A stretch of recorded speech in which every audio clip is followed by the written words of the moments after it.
Foreign Minister Hayashi's press conference will begin. Please take the floor, Ministry. Thank you. First of all, I would like to report to you on the decision of emergency grant aid in response to the volcanic eruption and tsunami in Tonga. As humanitarian assistance in response to the volcanic eruption and tsunami that occurred in Tonga last month, the Japanese government today decided to provide emergency grant aid of approximately $2.44 million. In Tonga, so far 4 deaths have been confirmed. It is estimated that due to the falling ashes and tsunami, approximately 84% of the total population had been affected. On ground, drinking water, food, and other supplies are in need as way of assistance. Japan has dispatched international emergency assistance units and self-defense force units, and we have transported to Tonga as emergency relief supplies, drinking water, as well as equipment for removal of ashes. Such transport has been done 4 times. Further, the transport vessel Osumi, loaded with emergency relief supplies, will be arriving in Tonga shortly. And in this context, the emergency grant aid was decided upon. This will be provided through international organizations based upon the local requirements for assistance, and will be done as humanitarian assistance in the areas of water, sanitation, health, food, and communication. Japan will continue to keep close contacts with relevant countries and international organizations and continue our assistance towards earliest possible recovery and reconstruction of Tonga. That's it from myself. If you have any question, please raise your hand. If you are invited, please come forward to the microphone, tell us your name and affiliation. Yes, please, Yoda-san. Yoda, Yomiuri Shimbun, a newspaper about the Beijing Olympics that will start today.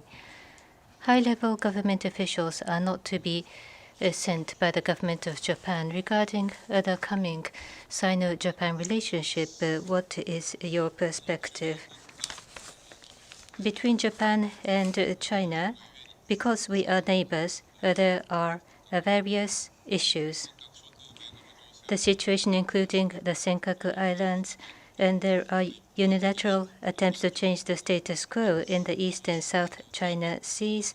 There are expansion and activation of military activities surrounding Japan. These are a strong concern in terms of security for Japan and the region and the international community. On the other hand, the bilateral relationship is important not only for both China and Japan, but is increasingly important for the region as well as the international society and the peace and prosperity. What has to be asserted to China, we will assert. We will strongly ask for responsible conduct. We wish to continue dialogues, including other issues. We will cooperate regarding common challenges. We will keep in mind that we are celebrating the 50th anniversary of the diplomatic relationships, and we shall aim to establish constructive and stable relationship. Next question, please. Aoki-san. NHK Aoki. On U.S. forces in Japan and COVID, and in the budget committee, exemption on pre-departure test, that was notified on the 24th of December. You said that you sent an email that was wrong information. Has there been reaction to this email that you had sent? After the report on February the 2nd to the U.S. forces in Japan on the same day, we told them that it was on December the 24th that the Japanese government confirmed the exemption of the pre-departure test, so that their notion that they had notified the Japanese government before that date is wrong. And then on the 3rd of February, U.S. forces in Japan mentioned to us that as they keep close contacts with the Japanese side on COVID-19 countermeasures, that they had notified MOFA the exemption of pre-departure test. But we again clarify that that was not our recognition. There was a gap in the recognition between the two sides. In order to prevent such misunderstanding from reoccurring, including the Quarantine and Health Subcommittee meetings that have just been established, we agreed with the U.S. side that we will keep in close contact. Every time the Japanese measures are changed, we have conducted detailed explanation via the MOFA to USFJ, and we have cooperated with the U.S. side for the alignment of measures. But this kind of gap in recognition occurred because there had been some insufficiency in the efforts of MOFA to secure the alignment with the U.S. side. We sincerely take this as a lesson learned, and therefore, including the venue of the Quarantine and Health Subcommittee that was just established, we will keep in close contact. Yes, please. Related to this topic about coordinating the awareness and recognition, we will continue our effort. What exactly were the differences between US and Japan? As I just mentioned, from the USFJ, whilst there is close collaboration with Japan regarding COVID-19, regarding the exception of pre-departure tests, they had thought there was prior communication to the Ministry of Foreign Affairs, but in response to that, we had once again made it clear that we did not have that recognition. On top of that, in order to avoid such situation, we are going to have further collaboration, including the newly established subcommittee on quarantine and health. Next question, please. Chiba-san. Sankei Chiba. Yesterday, you did a telephone conference with Foreign Minister Chang Yi-yong of South Korea, and he asserted that there was extremely sad memory of Sado regarding forced labor. So once again, can you elaborate on what conversation had taken place? Did you exchange information or plans on in-person meeting with your counterpart? Yesterday, with Secretary Chung Yu-yong of the Ministry of Foreign Affairs of the Republic of Korea, the phone call was done after the launch of ballistic missile by North Korea on the 30th of this month, of last month. We shared grave concern regarding the nuclear and missile activities by North Korea and confirmed our recognition that this is a threat to Japan, the region, and the international community, and confirmed that close alignment will be done between Japan and ROK, as well as Japan, US, Korea. On Japan-Korea relationship, Secretary Chon explained their position, but I explained to him that the Japan-Korea relationship continues to be challenged because of domestic activities within Korea regarding foreign civilian workers from the Korean Peninsula and comfort women. And based upon the consistent position of Japan, I told him that Korea needs to take responsible action and strongly requested for appropriate response by the Korean side. Secretary Chung made comments based upon Koreans' own assertion on Sado gold mine, and I protested that the assertion from Korea is unacceptable and is regrettable. And I told him that we hope that UNESCO will evaluate the outstanding value of Sado gold mines as a cultural heritage, that we will engage in objective and thorough discussions, and we will continue our sincere discussions with Korea as well. At this juncture, no future plans have been made. Next question. Yes, please.